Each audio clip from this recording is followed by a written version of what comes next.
to welcome everybody. I forgot to get the prayer on this little list thing. So let me just do that. Whoa, what's going on?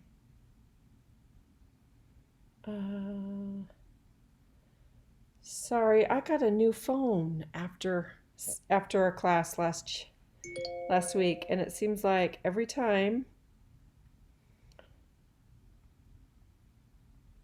I get a new phone, which is every 3 years or so, I have to log into everything with all these passwords. While we're waiting for me to get my brain turned on, what are you guys doing this summer? Does anybody want to share? What big thing are you doing this summer?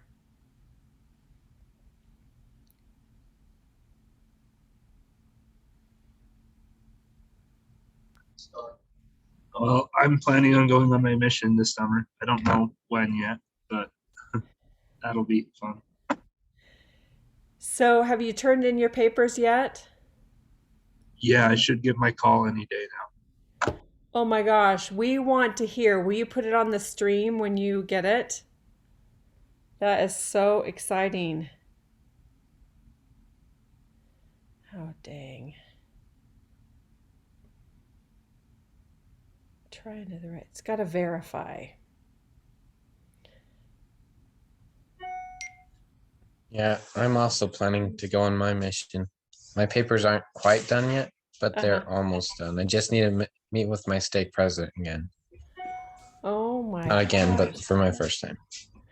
I want emails. I would love to hear. Who else is planning on going on a mission this summer? Is there anybody else? I think you guys are the oldest ones. Yeah, I think. Okay, I'm finally in. Aaron, would you be willing to say the prayer? Sure. Okay, let me just put it on. Okay. Dear Heavenly Father, we're thankful for this day. We're thankful for all our many blessings. Please bless that we can have a good class today, and please bless that we can do good on finals. And we say these things in the name of Jesus Christ. Amen. Amen. Awesome. Okay, the education you're receiving through reading these great books is awesome. But I would have to say that the education of serving a mission is like ultimate because, real education is learning to serve God and learning to make all the work that you do sacred. And so I honor you for going on missions. And for anyone who's planning on going on a mission, it really is like one of the best educations you can get for life, for God, for learning about living with somebody so that marriage is a little bit easier. And it's just, missions are awesome. All right. Dallin and I were talking this week, and so sorry, Dallin. I told him we weren't having written finals like we usually do. We're having essays. And he thought, which is what you all would like, that there would be no written final, but there is a written final. It's 3 essays. There's also a bonus essay for 10 extra points. And it's worth it. I think it's worth it to do. One other thing, I sent out an email and heard back from one person. Let me share my screen, show you what my little problem is. Hello, where is my share screen? Oh, it's on. Sorry. I'm getting a little dementia. Okay. So if I go over to, I think it's right here. I'm starting to take my mom walking every morning, and this is not enough time in here to go walking. So I was hoping that these people, these 6 people, could move forward one. And Enoch, are you still okay to, let's see, where are you? To go on Tuesday? You were Yeah, on. I'm all right with that. I'll just, I got your email, but I just talked to my mom and then never did anything. Okay, so I'm going to put that down and I'm going to take this off then. Okay, so if we move everybody up, then I can make plans to go walking with my mom. My mom doesn't wake up until 9 o'clock in the morning, so she wouldn't be able to walk with me this early. And it's okay. If we need to keep it the way it is because you all have seminary, that's fine. But I'm just wondering if there's any 3 of you that could come at 7:50 on Monday. Let me try to find everybody or see everybody. Me and Naomi can do it. Yay! Okay, so I'll go ahead and change those. I can move to 8 o'clock as well. And Jacoby, you guys are so awesome. Not Joe. Really quick question. Could I move to Tuesday? I just realized, I think it was yesterday, that I have another final on that day at 8 o'clock for me, which is, I guess, 7 on Mountain Standard Time. Is there any way that I can move that to Tuesday? Yeah, let's just open up another place and we'll just do it at 9 o'clock. So can you come at 7:50 and we will have just a longer Thanks. session there. Thank you. Okay, you're welcome. Elijah. Okay, and then I'm just wondering, is Danny here? Danny's not here. Gracie and Andrew, could you move 1 hour earlier to session 2? And it goes from 9:20 to 10:40. On Monday, right? This is on Monday. Yeah, it was just a moving up 1 hour. Yeah. Would that work? Yeah, that works. Okay, I'm gonna move Danny as well and just let him know. There we go. And I'm going to actually just take this off.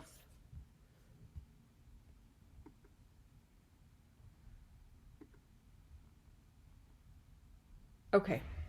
I think we're all set now. Got to take Elijah off. So it's just Dallin and Carter in the morning. I'd love to have a third person who could come at 6 a.m., but I know that's asking a lot. So is there anybody who is willing just to get it over with? Come at 6 a.m. on Monday morning.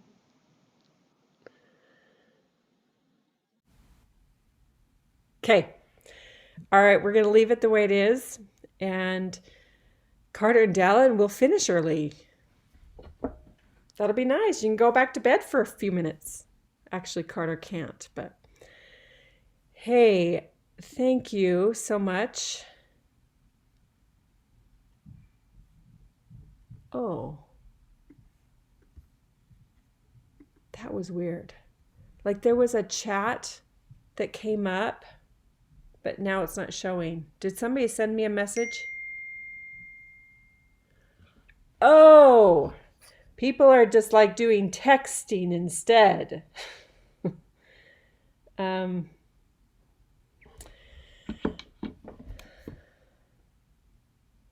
That would be pretty awesome, Jacoby. Are you willing to do that? Yeah, I can do that. That is really awesome. Okay, so I'm going to put Jacoby, Richmond on Monday. That means go to bed early on Sunday, you guys. And then, hey, Elijah, what are you doing Monday? Oh, you have a test on Monday. I could move forward back there. I'm pretty flexible now that I look at it. I'm more flexible than I thought. Okay, so I'm going to move you back with, oh, this is really awesome. This makes life a little easier. And then I'm going to just kind of move these people here, and we'll just kind of get rid of this. Delete row. Okay, so here's what I have. I really appreciate all of everyone's sacrifice. So for session 0, 6 to 7:10 in the morning, that's Mountain Standard Time. We've got Carter, Dell, and Jacoby, spelled wrong. And then we've got the next session that starts about 20 minutes later, 30 minutes, I guess. We have Aaron, Naomi, and Enoch. That's Mountain Time, of course. So Aaron and Naomi, it's really going to be like 8:50 for you, right? And then the second session on Monday, we have Danny, Grace, and Andrew, and we finish at 10:40. I usually go walking with my mom at 10:30, so this is not going to be a bad problem for me and her. So that'll be great. And then Tuesday, we just have the regular 7:50 to 9 o'clock session. Let's change this to 9. Okay. And then Wednesday, oh, I've got my adult humanities. Okay, sounds good. Is everybody okay with that? I don't know why this is this way, but it is. There we go. All right, thank you. Thank you, thank you. The other, where is my class notes? The other announcement, I kind of talked about this. Written finals are going to open up right after class. It's 3 essays. Each essay needs to be about 200 to 300 words. Nothing less, nothing more. That gives you, I'm going to say,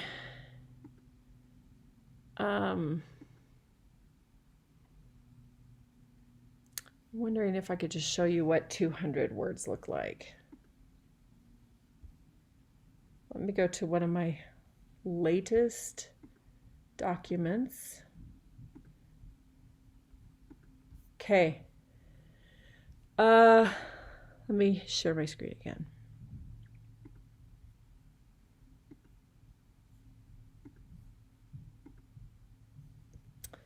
Okay.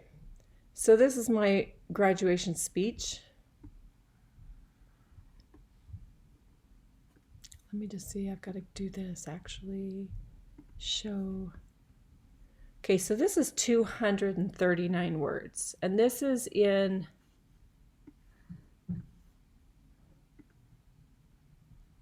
.16 point. So 12 point. So that's not bad. This right here is 206 words. 300 would be, that's too much.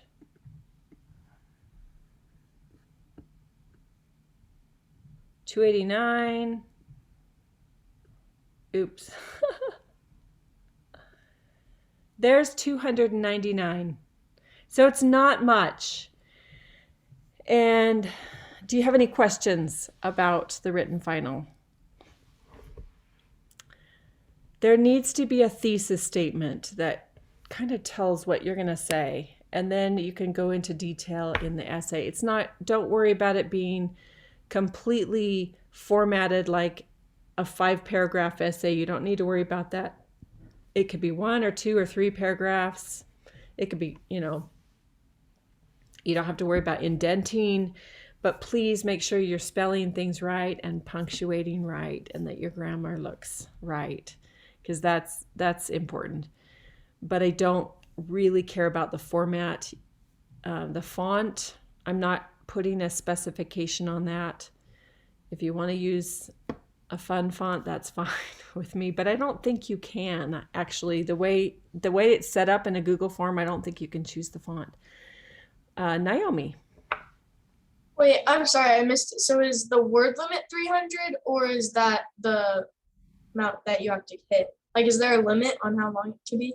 Yeah, it needs to be more than 200 words and less, well, 300 words or less. So in between 2 and 300 words. Good question. Any other questions?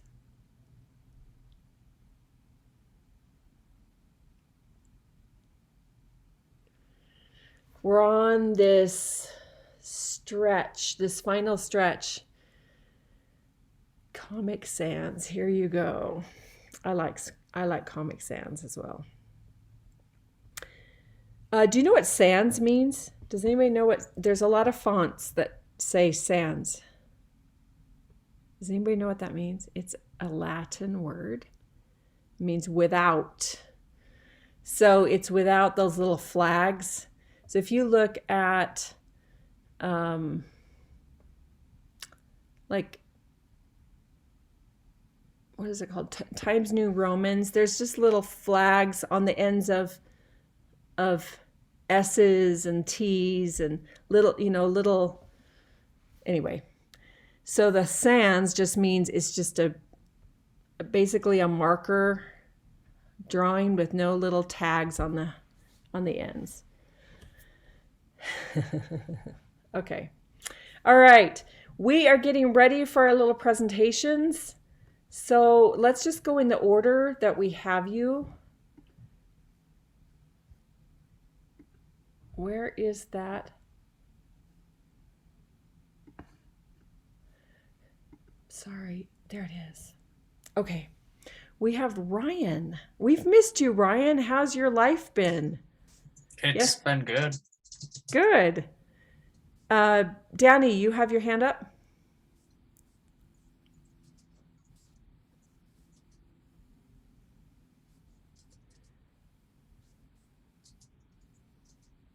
Danny, do you want to say something? You have your hand up.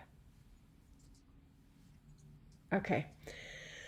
Well, so let's go with Ryan, and then we'll go from there on out. We don't have anybody under John Bunyan, so we'll just skip that and we'll continue going forward. But I'd like to see if we have some time to come back to that to add to it. Danny, Wait, is it working? Yeah. Oh crap! Sorry, my microphone wasn't plugged in, and so I had to like panic and plug it in super fast. Sorry about that.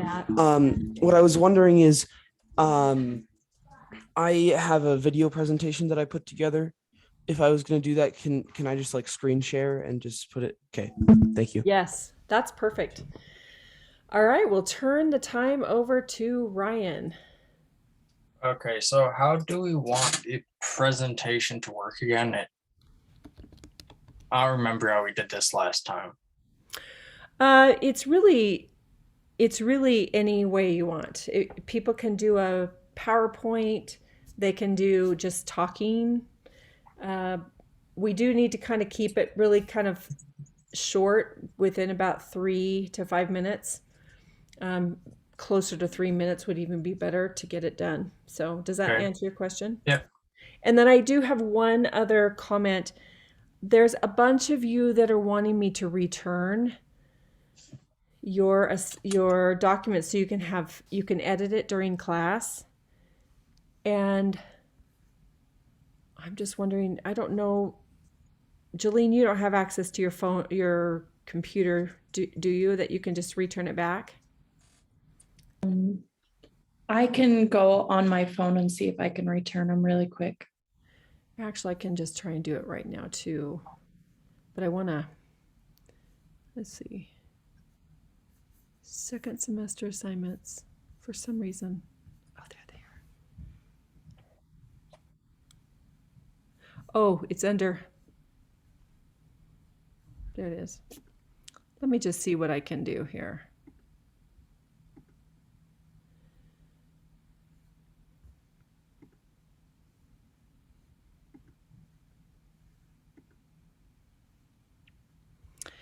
Okay, you guys, I'm just gonna put 100 down and then return them. The 100 might be a lie. If you haven't finished answering it, then I can change your grade later.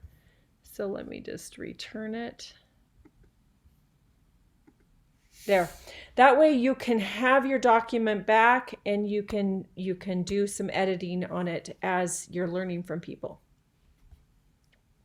Danny, do you still have a question, or do you want me to lower your hand? Okay. All right, take it away. Okay, so what John Locke's The Two Treaties of Government was really about, he was kind of laying the foundation of what's like if you don't have a government. So the difference between having a state, a government, and then just on anarchy. So what he was really saying with this was that if you don't have a government, you have to live natural law. But if you're not going to live natural law, like if you're just going around killing people, let's say, you have to have some kind of restraint, which would be a commonwealth with other people. And the way his way of determining what rights you would have and what ones you wouldn't, he already had the inalienable rights of life, liberty, and property, but then they were able to decide how lenient they could be with that by having the majority determine this. And the reason he let the majority rule, even though we may see that as a bad thing nowadays, is just because the majority of people would end up being happier. Today that doesn't exactly work as much because not as many people will vote. So it might not even be the majority making decisions nowadays. That's one reason why democracy would work in a time when people are using their power of voting, but today they don't exactly do that. So his main point was just that you have to have people working in your government to have what you want passed. So that's kind of what I got out of it. Awesome. So does anybody have any questions for Ryan? And have you been taking notes? I have a question. What is your reason for why you don't think the majority rule is safe? Because that's the way our government works, and it's the way all governments have to work. Well, nowadays the problem with majority rule is you look at how many people vote. I don't even remember if it's above 50%. I think it's probably about 60%. It's not a huge amount. So you have such a large amount of people that don't vote that the majority might not even get their way.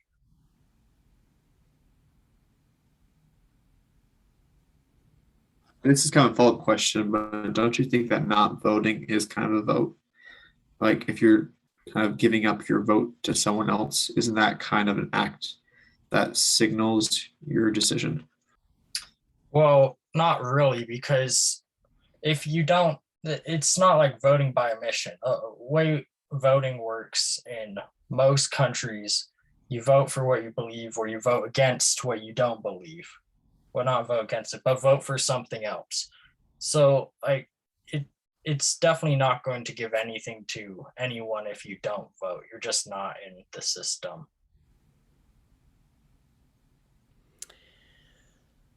I think Elijah has a point too, though.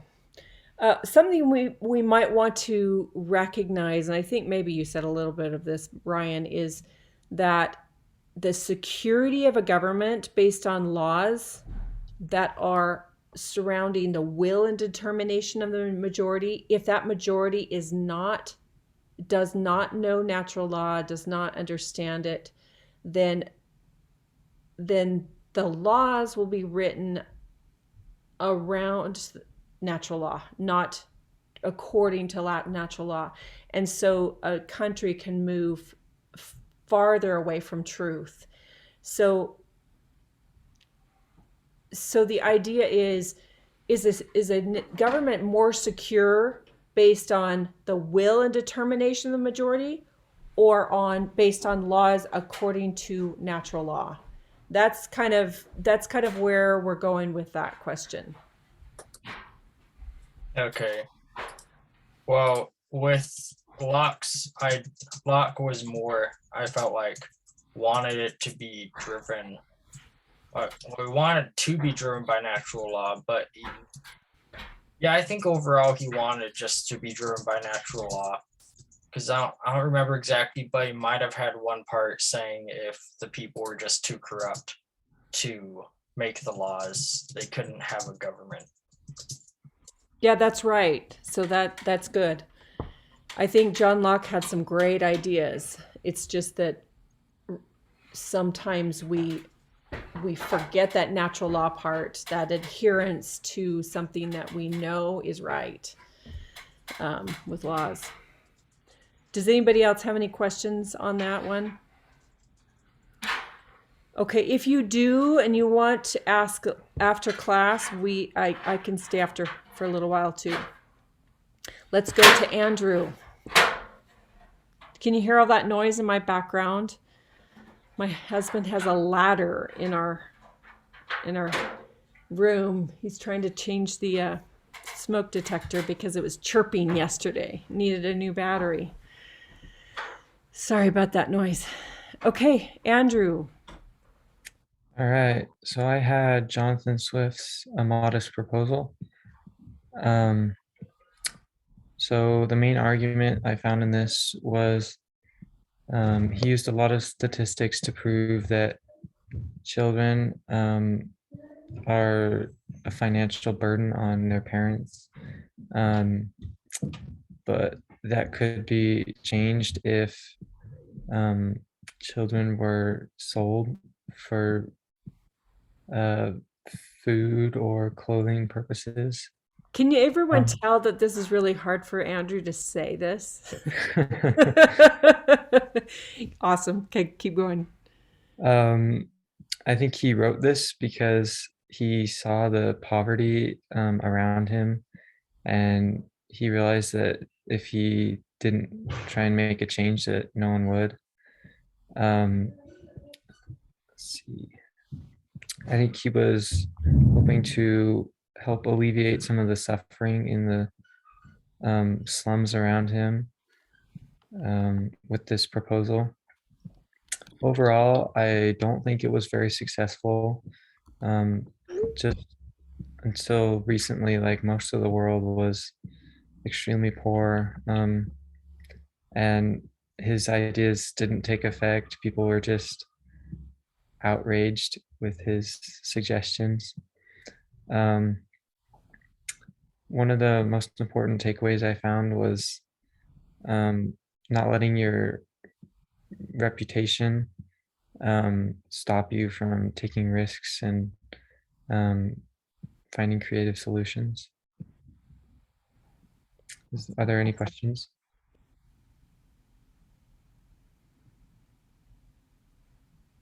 I like your takeaway. I love it because it's interesting that even though it wasn't successful in the time he was writing it, it's become a classic. People still read it and study it. And we learn from it. It's like, yeah. It's interesting how some of the crazy things, crazy ideas that have emerged in the last 2 years were allowed to happen because we didn't do what Elijah said. We didn't stand up and vote to get rid of some of these crazy ideas that we've had to deal with in the last 2 years. So yay for Jonathan Swift. Does anybody have any questions for Andrew? Okay, let's pass John Bunyan and go to Danny. One quick question. Can I slip in? Yeah. Last second. Yeah. Andrew, why do you think that Swift decided to use like satire for his essay instead of just being direct about what he was trying? I think he knew that if he sparked outrage, that it would be the talk of the town. Like, this crazy guy proposed this, and he just wanted to get the word out. And I mean, that's one way to do it: get everyone to hate you. Do you think that we should like apply that and sometimes be more creative with the way that we're trying to convey our ideas? I think in some contexts that could help. You have to be careful though, so that others don't completely just discredit you as some lunatic. But I think there is some application to that. That's awesome.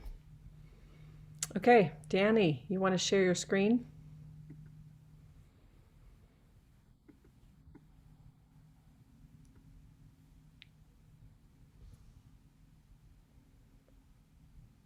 Are you there?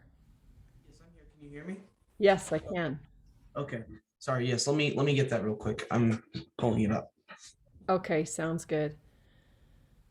While he's pulling that up, in my graduation speech, I wrote a poem about myself. And it was a little bit satire, but it was a joke on myself as I was reading it.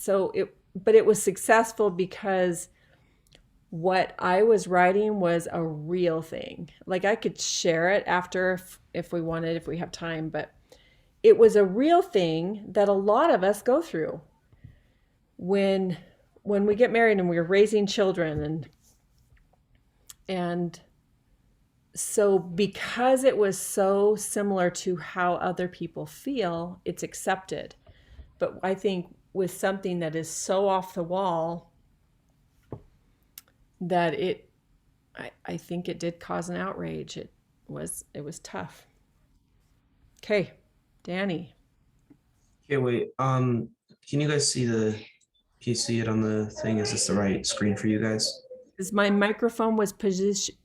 Oh yes, yeah. So that's just a sorry. The audio in this sounds a little bit funky because I had to use a filter on it because the microphone was kind of broken, but it sounds just fine. Okay, it looks like it's 7 minutes and 17 seconds. Oh, that's true. Yes. So we need to keep it from at about 3 to 5 minutes. So maybe you could, okay.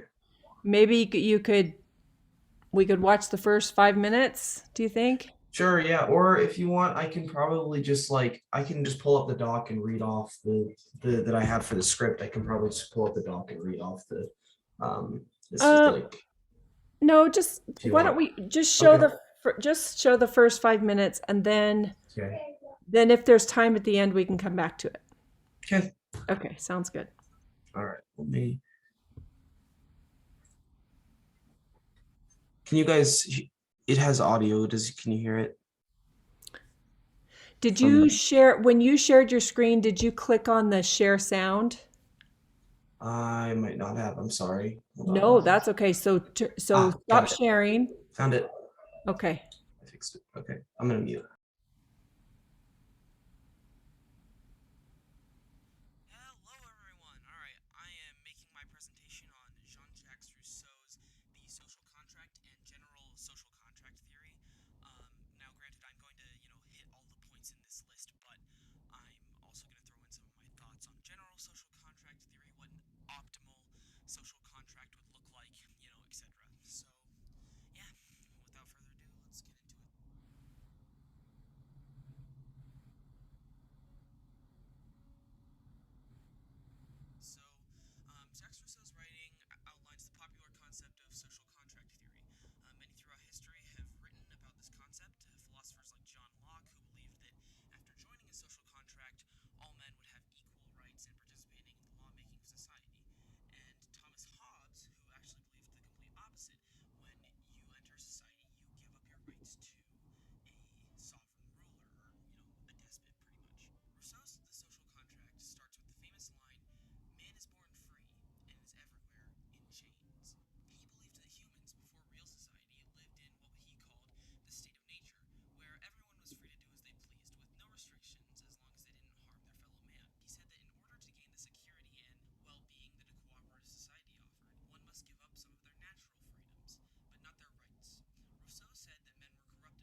first seems to support a direct democracy and general will as the governing mechanism for said direct democracy. He described general will as the rational best interest of the people and believed that society should be governed according to the general will.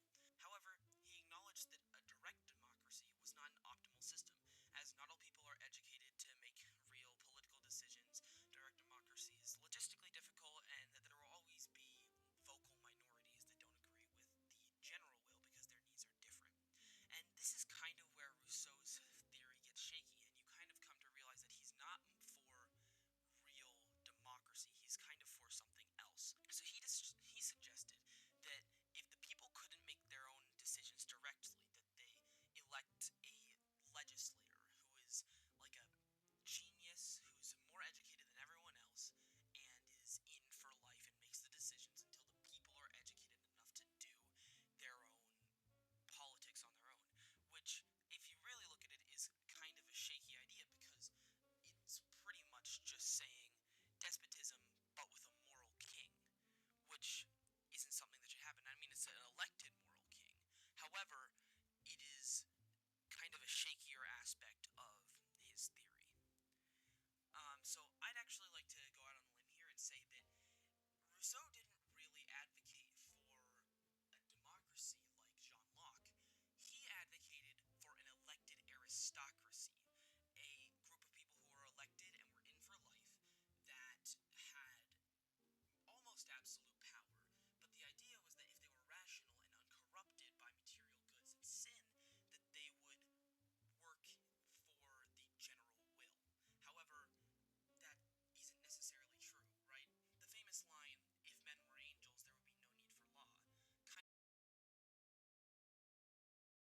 Okay, so that's the 5 minute mark. Sorry, it's kind of, I guess I forgot that it was supposed to be shorter than that.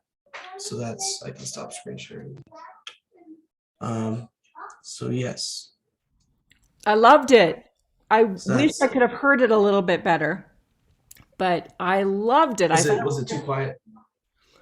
It was pretty quiet, but we're wondering if you can drop a link.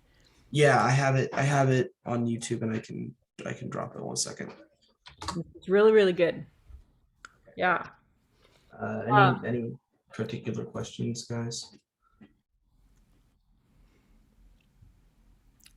You really covered a lot. I liked it when you went to the part where he wanted to create a democracy, but it wasn't really a democracy. It was something else.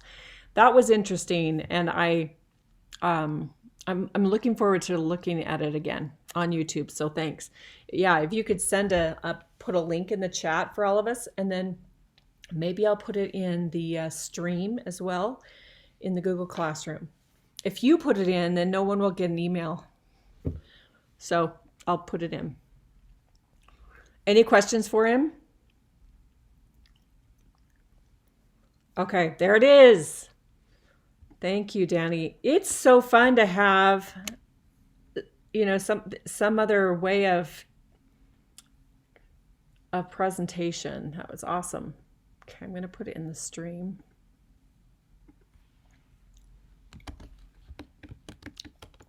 Okay, thank you. Who is next?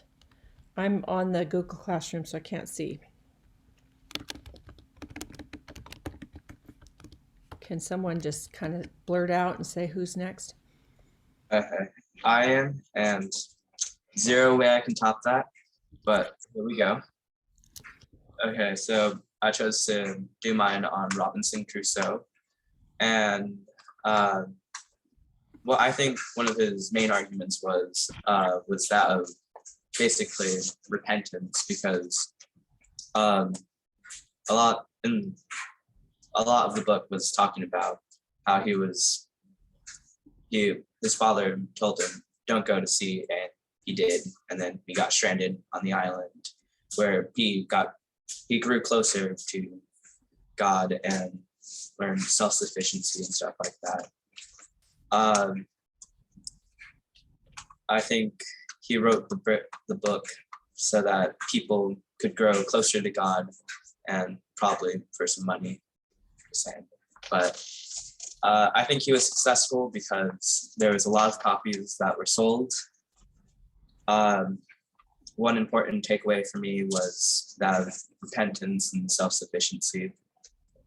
Some of the following points is the role of God was that of a merciful and loving God that wants you to repent. Role of parents was like advisors, and you should listen to them because they know best. What does it mean to be in a civilized? What does it mean to be civilized? I was thinking of like being in a civilization that follows natural law, because Friday's tribe they're a civilization, but they didn't follow natural law because they would kill each other and eat them. So, do you guys have any questions?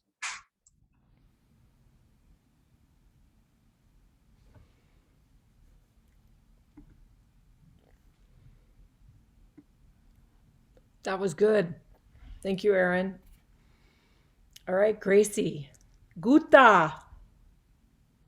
Guta. Guta. I don't know how to say it. Yeah, mine was Sorrows of Young Werther. What is his main argument? I think one of them was just to like bridle your passions, like be in control of yourself. And just because somebody has something or you want something doesn't mean you can just go take it. Another one might be like finding happiness that comes from inside of you rather than happiness based on your circumstances or the choices of others. He wrote this this was published in September of 1774. And what I found was the main reason he wrote it was just to earn money. He had also had a friend that had committed suicide, so some of these were his real feelings. And then he also had like a similar relationship with the girl whose name was also Charlotte, so that was kind of accurate too. What he was hoping to achieve with this book, he kind of just wanted to earn money. Like, I couldn't really find anything else on that. Maybe like he wanted people to know about suicide because his friend had just died, but that wasn't really what happened. If that was his goal, he failed, because after this book came out, a lot of people did commit suicide. There's like a spike. So I think his main reason was just to earn some money. My most important takeaway was learn healthy ways to deal with your emotions now. So when something big comes up, you know how to act, and that you can't control another person's choices. Are there any questions?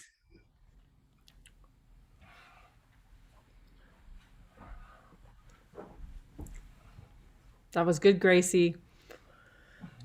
Yeah, we never know the effect of what we write. Okay. Patrick Henry, Enoch. All right, I might have to shorten it to what I wrote down because of time. But on the first question, what is his main argument in his "Give Me Liberty" or "Give Me Death" speech? I believe it was a call to action to stand and fight before it was too late. In a quote that I really liked, he said,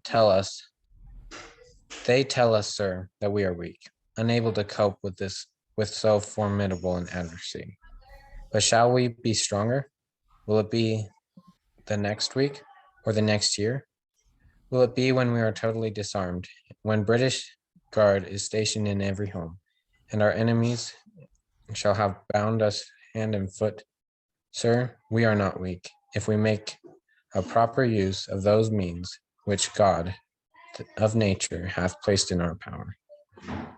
And so I just liked how that quote shared how he says we're not weak. If we stand up now, then we can do it because God has provided a way.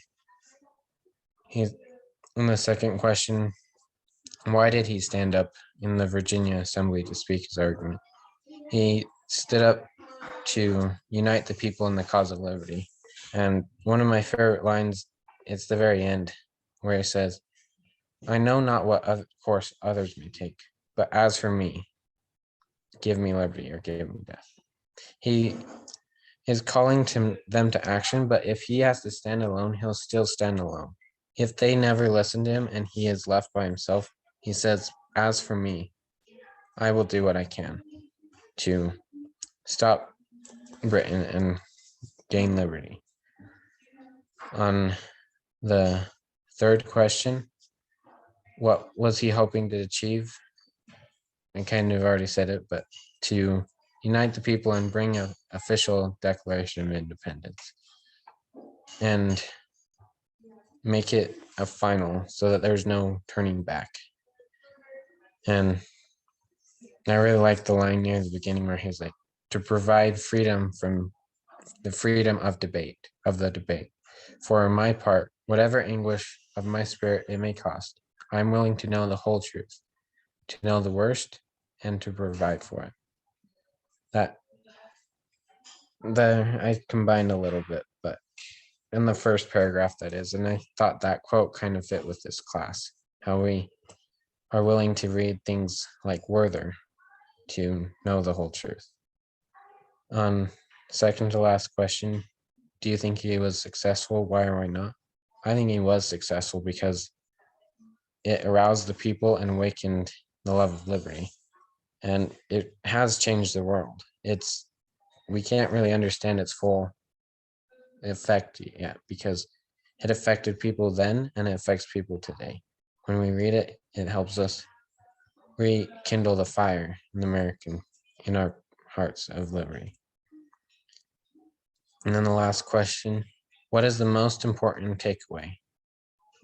What is your most important takeaway? If you have to have liberty, then you need to act. You need to trust God, for we have been long engaged in which we have pledged ourselves never to abandon until the glorious object of our content shall be obtained. We must fight. I repeat, sir, we must fight and appeal to the arms and to the God of hosts. This is all they have left us. That's what I have. That's awesome. I had a little vision that Enoch is very similar to Patrick Henry. I can see him standing up when it's time. Any questions for Enoch?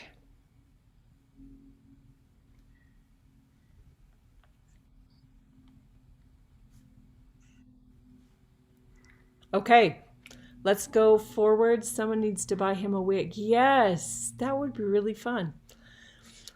Okay.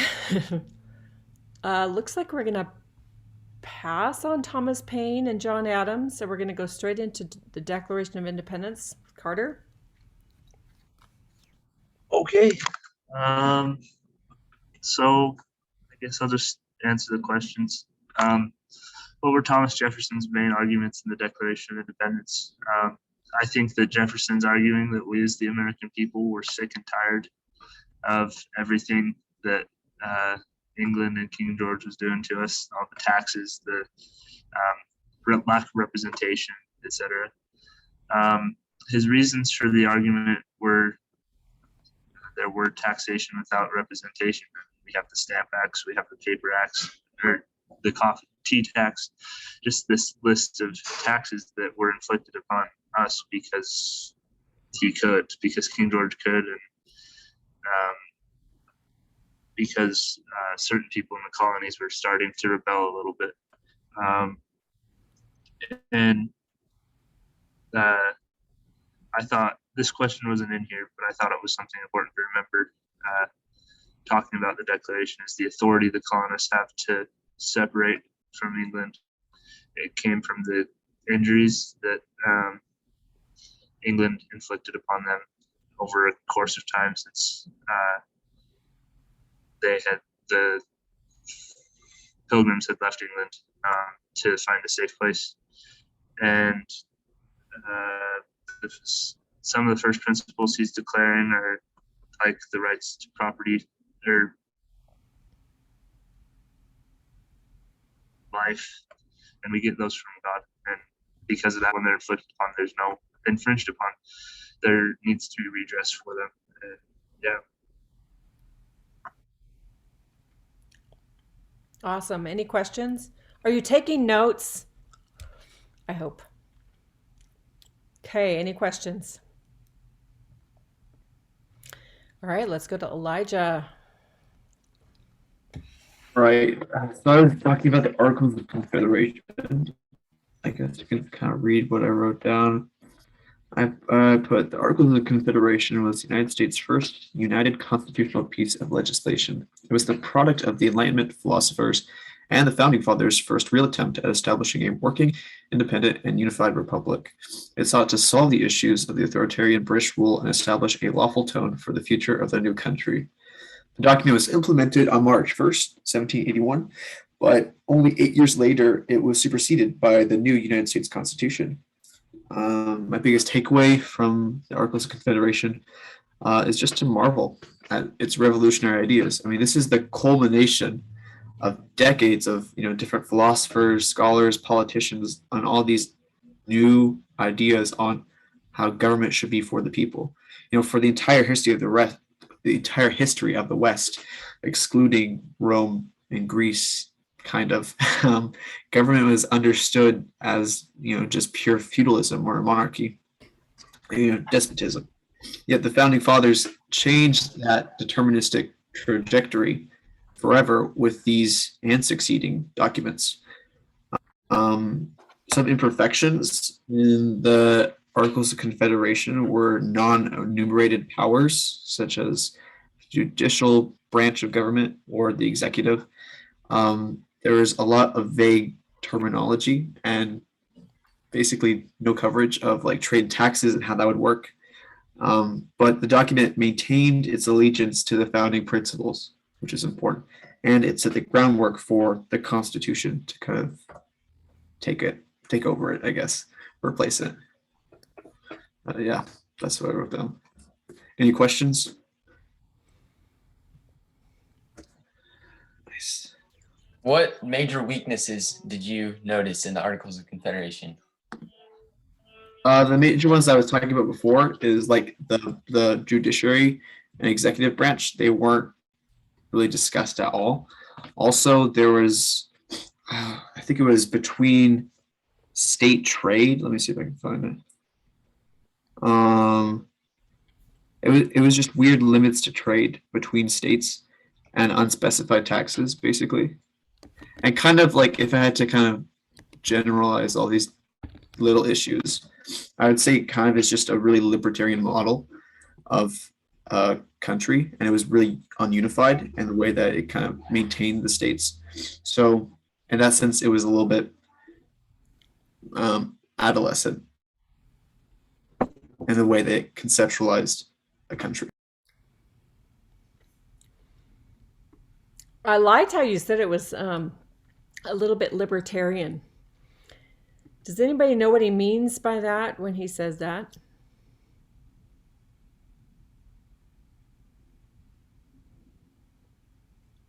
Okay, I'm going to ask Elijah to explain briefly.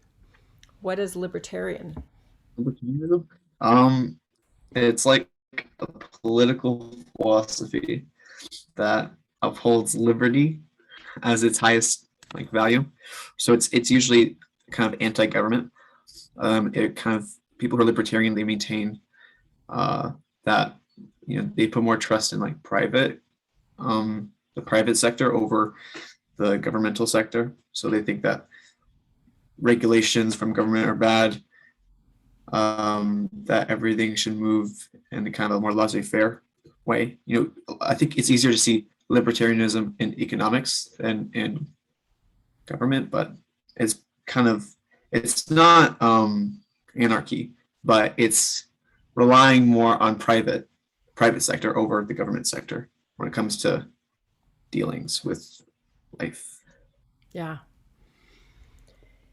And it is part of the big conversation. So I think libertarian ideas do help to balance, but it's not fully the best kind of government because it relies on everyone pretty much choosing to follow natural law without much force or much regulation. It's just relying, it's trusting the people a little too much, just like the Articles of Confederation trusted the states a little too much, the people a little too much, and so there wasn't that help. So it's a good part of the discussion, but it's not fully perfect. I think we need bits and pieces of all the parties to really help our government be the best. Okay, let's go to the next person. Hiram. Yay. Oh, it's been so fun to watch all the semesters, like all the knowledge we learned from this semester become like regurgitated through what you guys learned and what you guys took away from it. So glad I can add to that. So the Constitution, it's like what it tried to solve is in the natural state of things, like we can't provide for those basic needs that we want. Like we want to secure property, we want protection from life, but we can't have that on our own. So there needs to be some kind of unification of a group of people to provide for those rights. And the Constitution was the second attempt to do that. And it did a great job. Like it's still here 200 plus years later. So I'll just read part of what I wrote down for this question.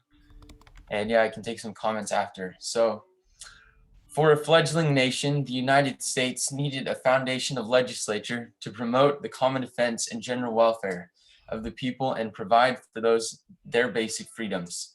Unique from Britain, the founders desired a system of government that stayed within the boundaries the people enumerated. This fear was aggrandized by the vestiges of the British crown that still terrified the minds of American politicians, so much so that the first constitutional draft, the Articles of Confederation, erred on the side of not giving the federal government enough power to carry out their delegated powers.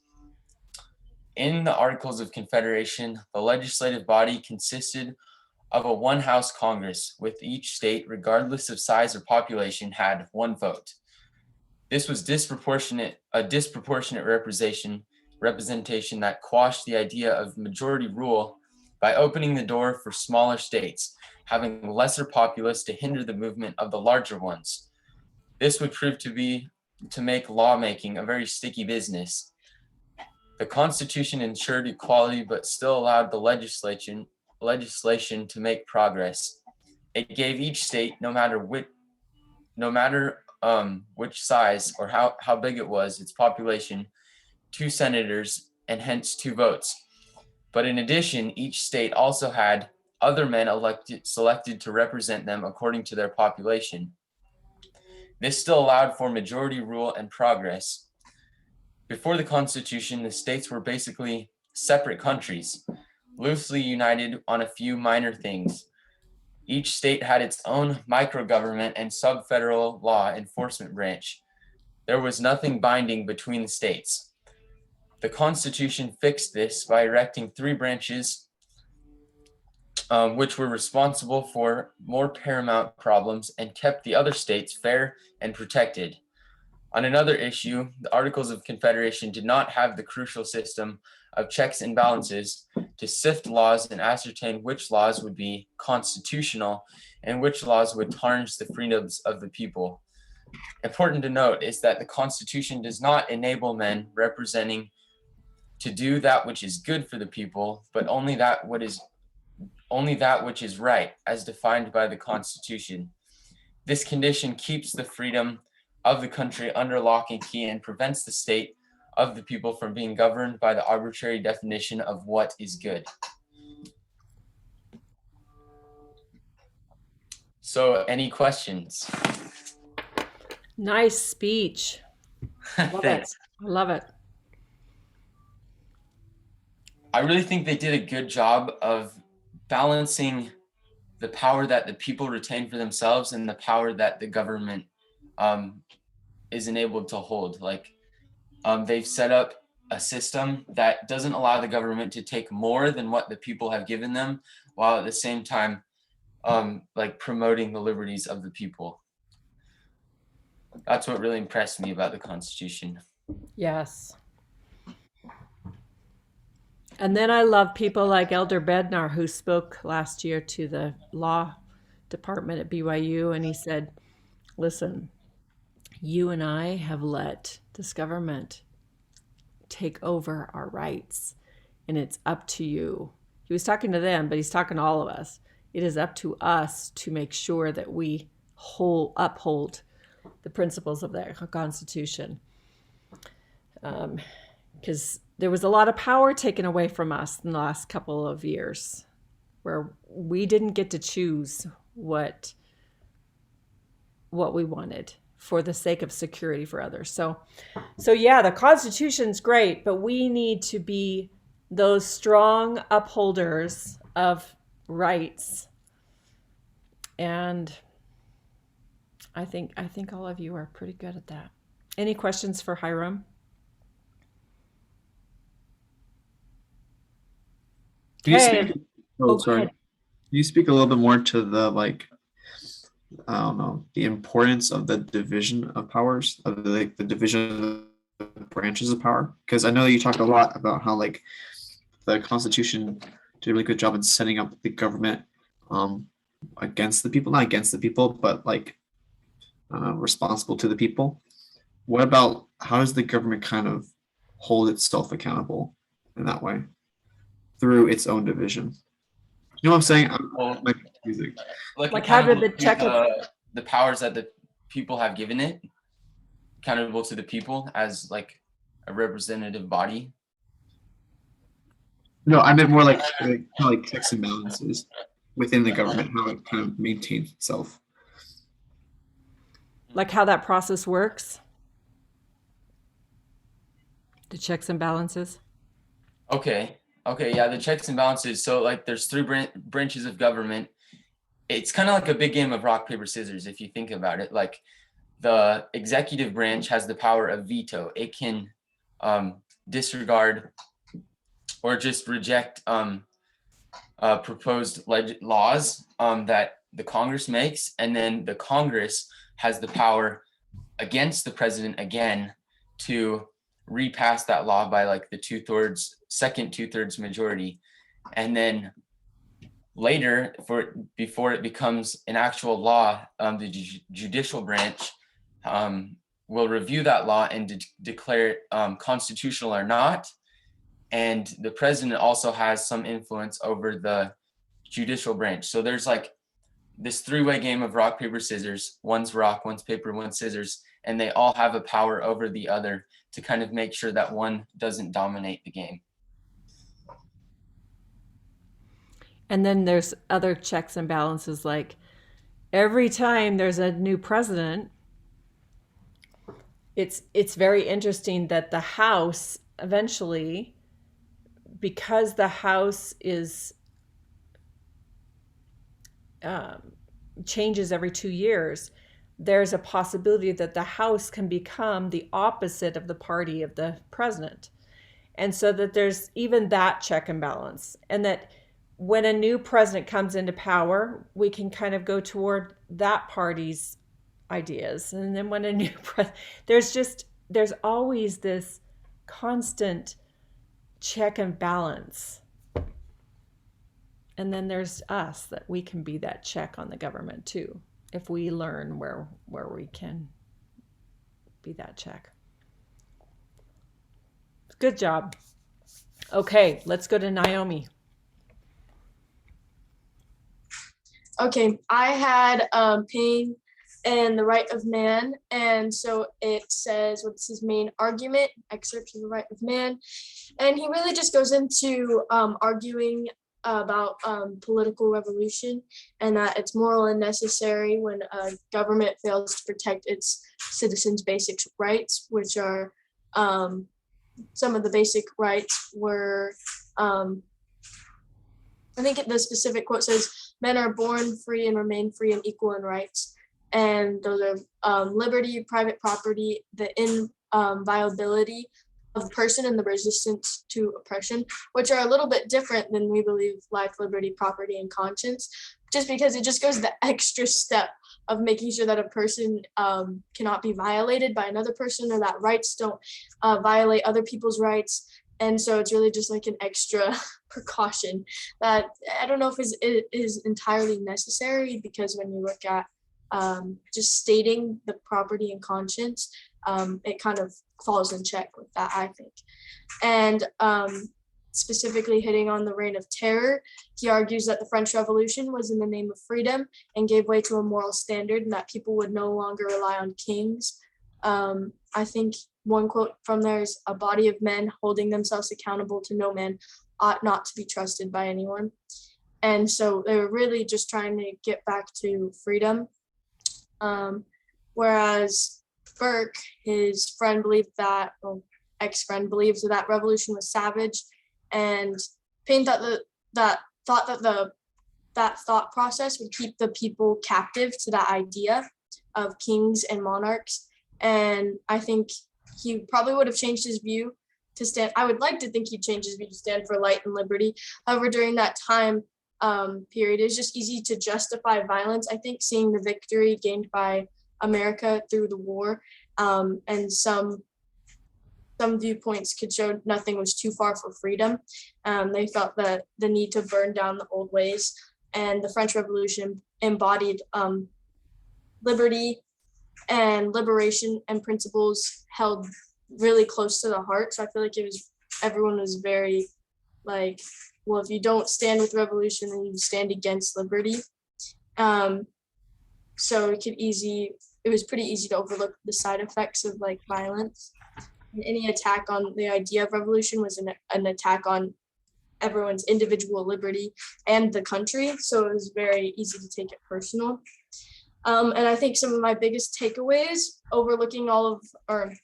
not overlooking, but inside of that idea of violent revolution, the main point, which was kind of derived from the American Revolution, was just the rights of man are necessary because men are made equal, and it comes back to natural law. So I think it was interesting to see how kind of they made some exceptions because they thought natural law was the most important thing, and some of those exceptions did not follow natural law, like killing people and beheading people isn't necessarily, valuing life. So that's kind of what I got out of it. Any questions? Talking about the value of life, how do you think that like the French Revolution was? Well, I guess my question is like, do you think the American Revolution was less violent, or like they tempered their violence with a better meaning? Because both of them were, bloody revolutions.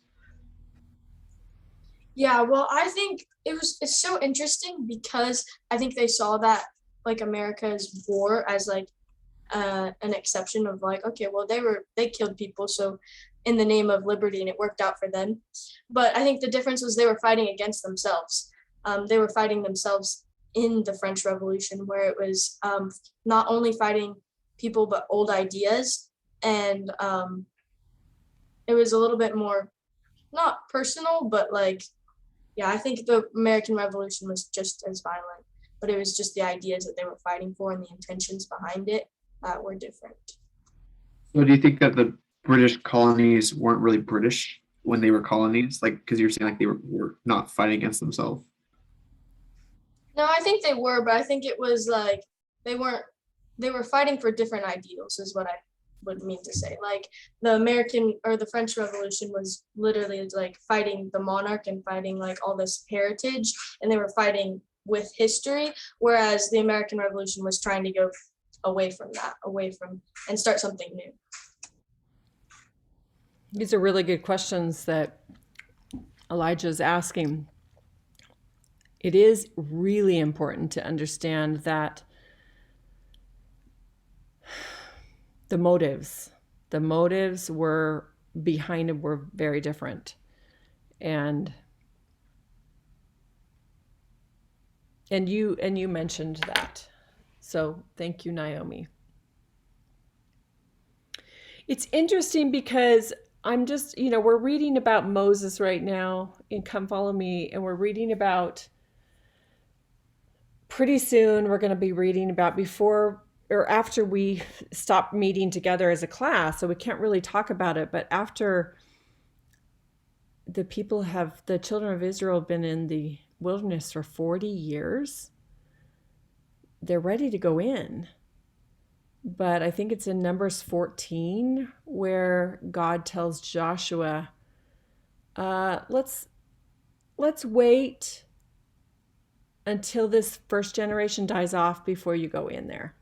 And we've talked about this a little bit in class, but I think it's really important to know that there is a principle that God is trying to teach us with this, is that you really can't build new covenant or new ideas on old foundations. There's some way that you have to deal with it. And God is saying, let's just wait until they naturally die. These people who believe in the old regime of being in bondage to Egypt, let's kind of wait till they go. And then we're going to let you go into the promised land to start anew. So I don't know. There's just something that's very interesting about the motives. And I don't know if I'm going to get to one specific point there. I just want you to be aware of that and watch it as you're studying the Old Testament in the next little bit. I Okay, think go ahead. and I think it's in Exodus 14, it's verse 14, says, and the Lord will fight for you and you shall hold your peace.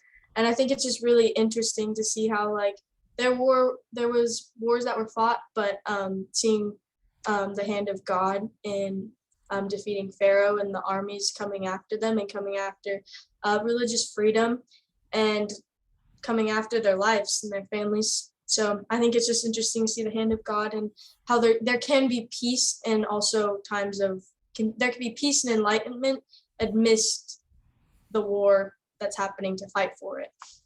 Ooh, I like that. So bringing back God into part of that reason, if you look at both the revolutions, the hand of God helps those who are his people, who love him, who serve him. All right, well, you know what? The children of Israel didn't love God and serve him really well either, but the hand of God was in their in their progress. Okay, we need to go on. Dallin, let's go to Dallin. Declaration of the Rights of Man and Citizen. Yep, I'm the next sacrifice, and by now I'm guessing we're all half asleep. No. Wake us up, Dallin. No promises. All right, like you said, I have the Declaration of the Rights of Man and of the Citizen, which is funny because our paper says and of the citizen, but we always stopped at rights of man and citizen. Thought I should point that out. Okay. But I found that the main points of the paper was property, liberty, property, security, and resistance to oppression. And that made me think of Jefferson's life, liberty, and the pursuit of happiness along with property. And these two sets are really similar, obviously, especially between liberty and property. And then life is basically a mix of both security and resistance to oppression. A book we read last year in MDT, Mission Driven Teen, was Miss Frisbee and the Rats of Nim. And one of my favorite quotes from the book was, "I don't want to survive, I want to live," which is true, I think, for everyone. We don't want to just survive, be the bottom of the rung, never really doing what you want to, but you want to live, experience life. You want to have the opportunities to help other people that we have the right to as sons of God, sons and daughters of God. And the Declaration of the Rights of Man, this is on another topic, but and of the citizen refers to God as the supreme being, whereas the Declaration of Independence refers to him as the creator. I know this isn't really how it's supposed to work. You're supposed to ask me questions, but do you guys think that there's any difference between the two, really? Or like why that they'd not refer to him as God, although the supreme being and creator pretty similar? Do you guys think that there's a reason as to why they didn't just say God?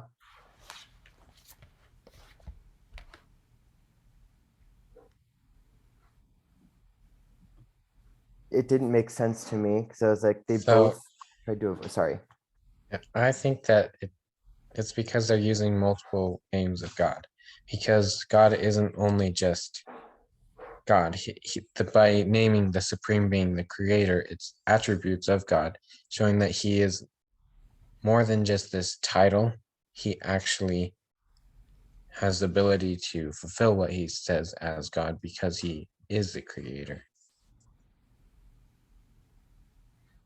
His And comment, Elijah's got a Elijah. really Yeah. good Yeah. point too.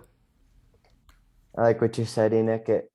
It makes sense. It's still kind of doesn't click for me why they both avoided it, but I guess Elijah's makes perfect sense. The fancier, the better.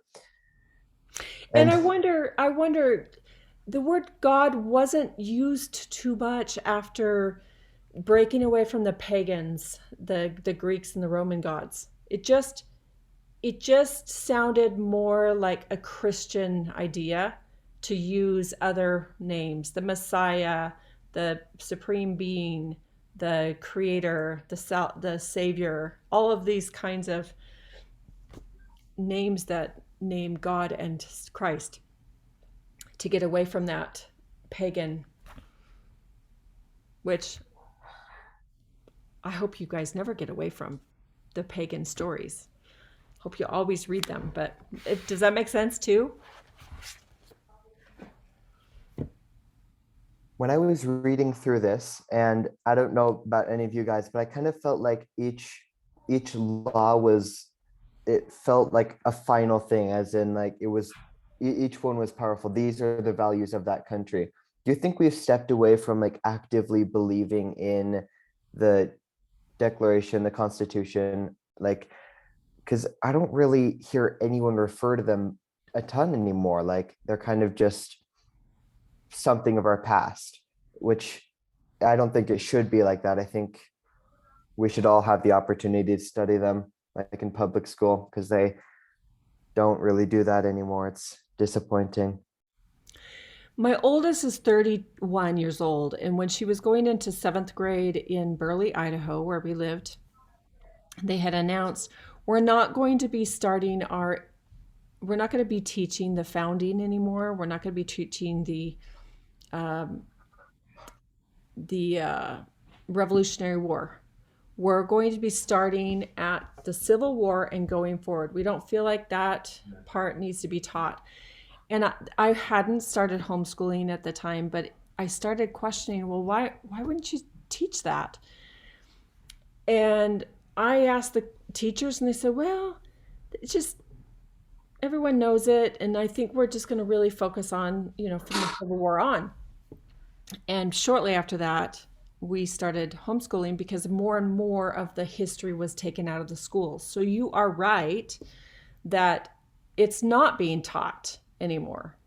And there is a larger percentage of people now homeschooling. And I don't know if it's for that reason. For some of us, it might be. But you're right. It's not being taught anymore. And the 1619 project is trying to change the entire scope of our history through that curriculum. So you're right. It's not being taught. Thank you. I have now surpassed the 5 minutes. I helped with that. Sorry. Okay, let's go to Jacoby.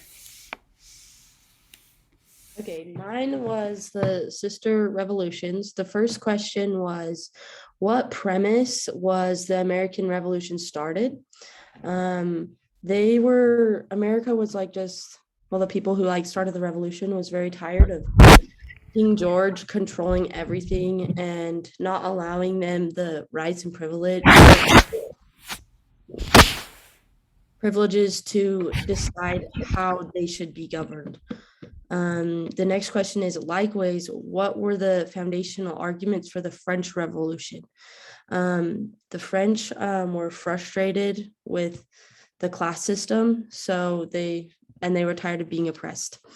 There's like a list of like similarities. Says list the similarities and differences in the following points.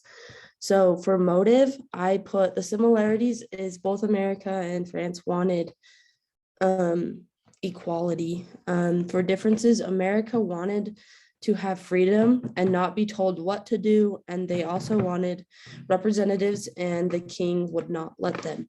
France wanted everyone to be equal with no class system. For the second point, liberty and basic rights, I didn't really see any similarities between the two in this one.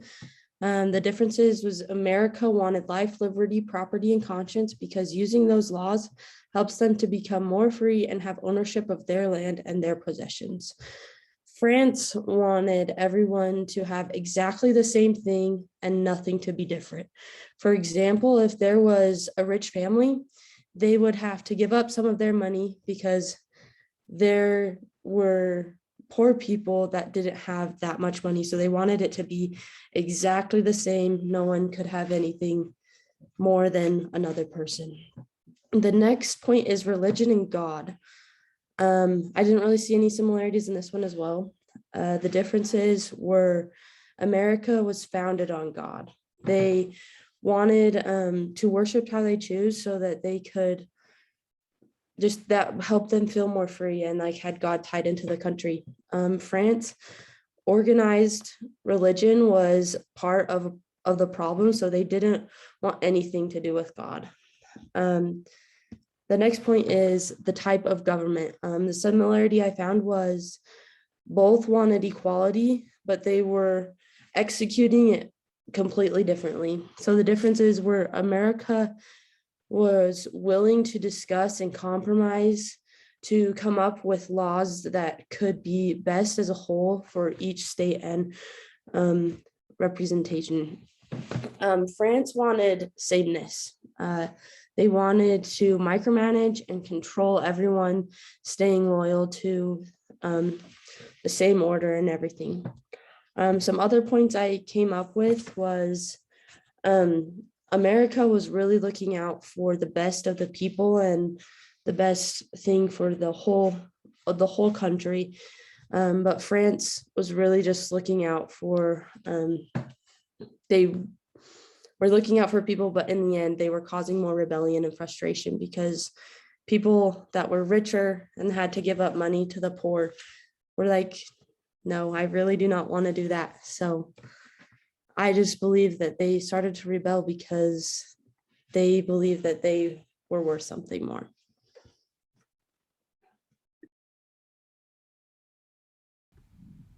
Hiram is clapping.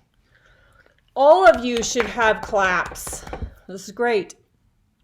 Thank you so much for your presentations. I loved the variety of presentations. There were some speeches and a video. I love having that variety. And this is our last class today, everybody. What do any of you have any fun plans you're doing this summer that anybody wants to tell us besides going on missions? That's fun. Jacoby. Our stake is going on trek, so I'm going on trek this summer. Oh, that's exciting. Love it. You're jumping out of a plane into Hawaii? Wow. Seriously, though, are you going to parachute out of a plane? That's awesome. Well, as long as it works. Yeah. Where are you going to do that? I think we are going over to Dallas. We're going to fly us out to the field over there. So I'm kind of excited for that. Awesome. That's awesome. Someday I want to do that too. With an expert, not by myself. And I hope you do use a parachute. Anybody else? Okay. Remember, the written final is 3 essay questions. And you can get in and you can look at those questions and you can finish it right there, or you can actually just look at them, write your essays on a document, and then transfer it over a few days later onto the form. What I'm saying is you can take as long as you want to do this test. It just needs to be turned in before 10 o'clock on Mountain Standard Time on Friday. So 9 o'clock for some of you. Yeah, Carter.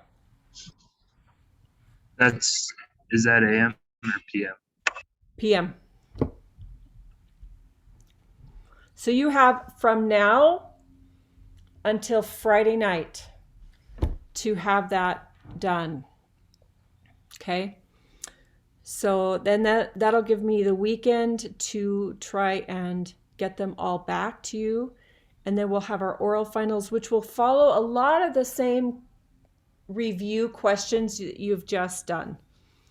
So the oral final, if anybody hasn't done, I think everybody's done an oral final with me, I think. Just if you know the answers to each one of these 14 questions, you will do fine in your oral exam.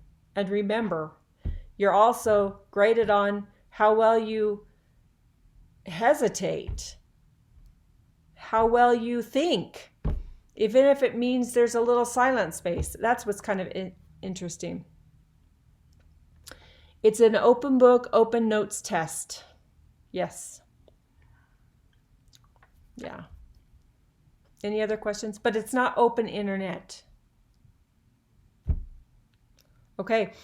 I put the link for Danny's presentation on the Google Classroom, so hopefully you'll go on and listen to that. I think he did a really fun presentation. I liked it a lot. And we'll see you all on Monday and Tuesday. Thanks so much. Thank you so much for class. See you later.